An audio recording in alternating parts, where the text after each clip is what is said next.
What's up, everybody? Welcome to my video series of ending psychopathy. And what I mean by this is more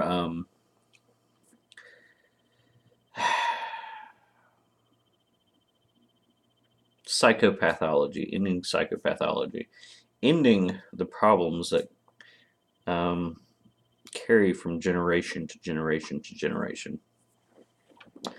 Why I'm thinking about this is I'm thinking more and more about the future now. I plan, I won't say planning for the future, but judging from my recent videos, I'm sure you realize that I've taken into account more along the lines of if I have children, how is their life going to play out?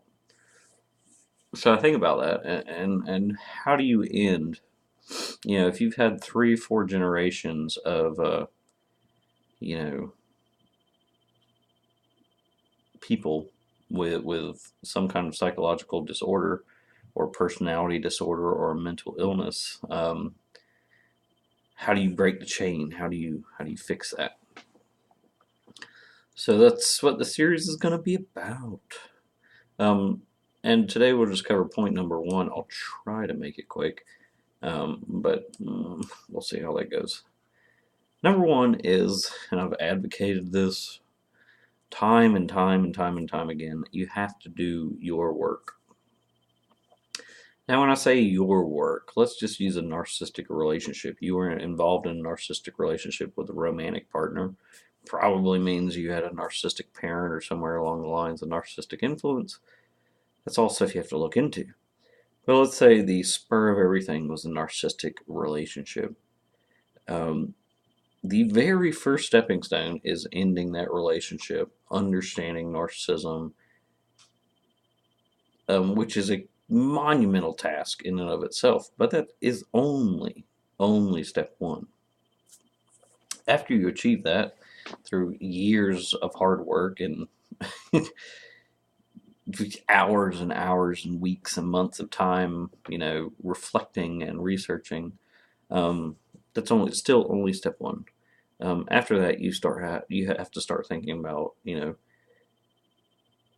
broader spectrums, like understanding all other toxic relationships, understanding how other relationships, aren't functional. All because they're not narcissistic does not necessarily mean they're still healthy. And why I think that is because I see that time and time again. These people that get out of it, let's just use narcissistic relationship. They get out of the narcissistic relationship and then they meet somebody that's not narcissistic but still toxic, and their mind is going, "Oh well, he's not narcissistic. This must be okay." They get into that relationship. They find out years later that again they've been duped. Again, they've been in this unhealthy relationship for years and years and years, and it didn't work out. They wasted their time, and God forbid if they had kids, these kids being grown up in a toxic relationship ultimately end up having psychological disorders too. So how do you end it? How do you end the chances of your kids also, being past this psychological disorder? Maybe not the same ones, but if you're in an unhealthy relationship, the kids are going to have problems no matter what. And I just see that so much. You know, for example, say somebody had a narcissistic parent and they grew up their entire life shunning the narcissistic parent, saying, "I will never ever be like that." So they go, the opposite path. And well, I guess this has kind of been discussed before. Richard Grannon and what's the other guy's name? Ross Rosenberg talk about this. You either become a narcissist or you become the codependent. That's a little bit over exaggerated, I think. Either way, let's say this person has shunned the narcissist the whole time. And let's say they didn't even become a codependent. What happens is they haven't done the actual self work. They haven't done the real work. And they end up in another unhealthy relationship. Even though it's functional, it functions, but it's so unhealthy. They have kids, and then even within the first 5, 6, 10 years of these kids being born, an outsider can look at these kids and say they're going to have some serious fucking problems when they get older. The the psychopathology is passed down just in a different avenue than you would have expected. It's no longer a psychopathology of narcissism and codependency. It becomes a whole nother um, you know system of problems, basically. So what I'm saying when I say do the work, step one is realizing about your narcissistic relationship and all this other shit. The next step is going to be understanding fully the dynamics of unhealthy relationships. You have to completely understand all toxic relationships, whether they be narcissistic and codependent or X, Y, and Z. I mean, you could make probably a 5,000 page list of unhealthy relationships. You have to understand fully what is an unhealthy relationship. As if you don't understand that, you fall into the trap that these other people did, where they go, "Oh, they're not narcissistic. I'll I'll date them, marry them, have kids with them," and then guess what? The future generations are just as lost and tortured and have the same amount of issues as everybody else did. So how do you end it? End it. So you do your work. Fully understand what an unhealthy relationship is and what a actual healthy relationship is. I'll cover that in a minute, or at least my view on it. Um, you can't just say, "Oh, well, they're not narcissistic. They must be okay." It's not that simple.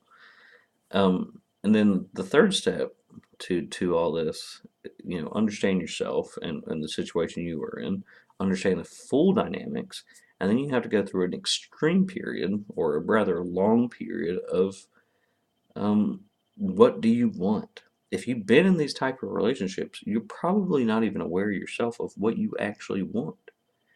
To figure out what you want involves several things.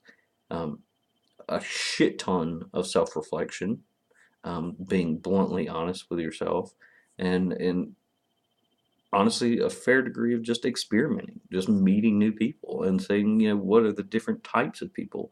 Most people have been involved in narcissistic relationships never really had the opportunity to meet several different types of people. They kind of just got stuck in this one. So that's going to be a very important part for you in the whole recovery process. The full recovery is to experience all these different people, all these different scenarios, all these different things, and to understand them all as well, so that you don't get trapped in passing on your problems to your children in a different manner or a different way or even the same way. Um, so what I want to talk about next is what is a healthy relationship, and that can be, oof, I mean, that could be an hour-long discussion, maybe even more. But if I break it down in my mind, um, and I think it makes sense, a healthy relationship is when you don't need anyone. You're fully self-sufficient. You just enjoy someone or you want someone. Um, there's no, I can't explain any healthy relationship where you need someone. Need as in to get by, you have to have them, whether that be emotionally, financially, sexually, whatever. If you have to have somebody or you feel like you have to have somebody for your life to be content, then you will never have a healthy relationship. The only point you can have a healthy relationship is when you reach the point that you go, I'm perfectly happy without someone. I can do everything I need to do by myself. And at that point, you can be allowed, or you allow yourself to meet people that are on the same level. They are also perfectly happy without somebody. That way you don't run into, grievances or resentment building up. They're always taking my money, or I feel like they only use me for sex, or I feel like I'm giving them emotionally more than they're giving to me.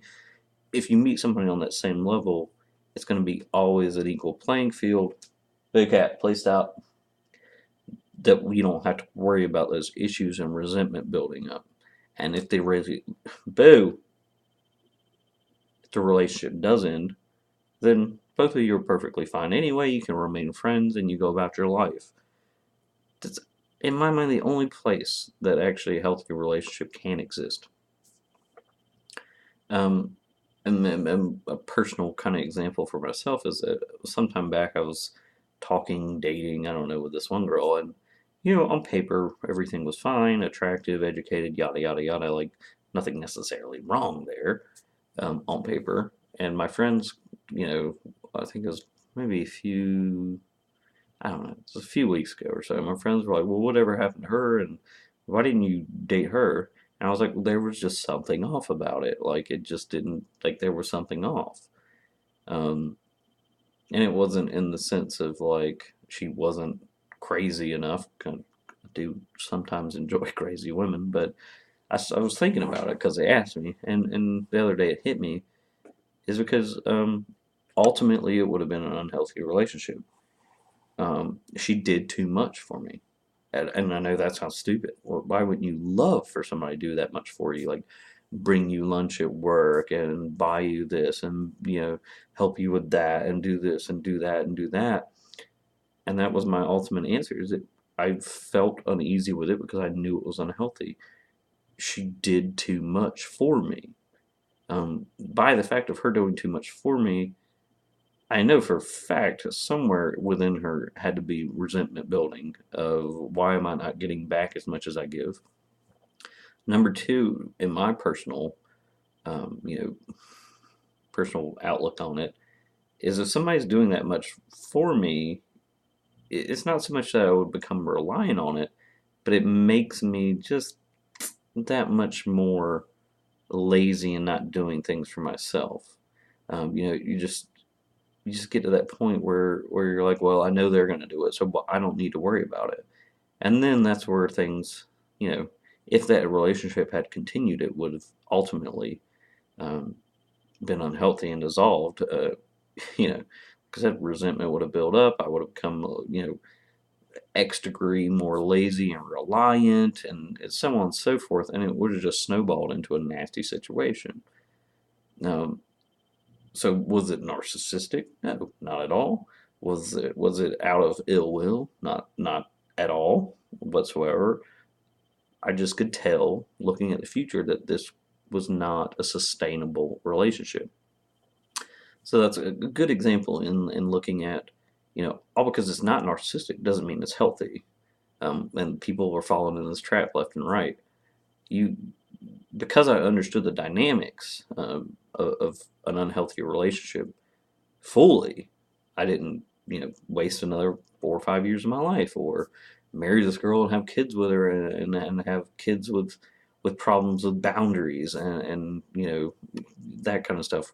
They would look at the relationship like, well, why does mom do everything and dad isn't, and it would have been a very, very unhealthy relationship no matter how you cut it. And that was my ultimate answer to my friends is why didn't you go after that? I was like, 'cause it wouldn't have been healthy. And they thought about it after I talked to them again. They're like, yeah, you know, actually that makes a shit ton of sense. I'm like, yeah, there you go. Um, so to summarize, because it's going on way too long, you have to do the self work. It's not just get out of the relationship with a toxic person. It's not just figure out what you want. It's you also have to understand all these full dynamics and this whole world of things and what you want and what other people want. It's not as simple as okay, the narcissist is gone. I'm fine now. I went to therapy for 6 months. The narcissist is gone. We've gone no contact. Jimmy over here is willing to date me.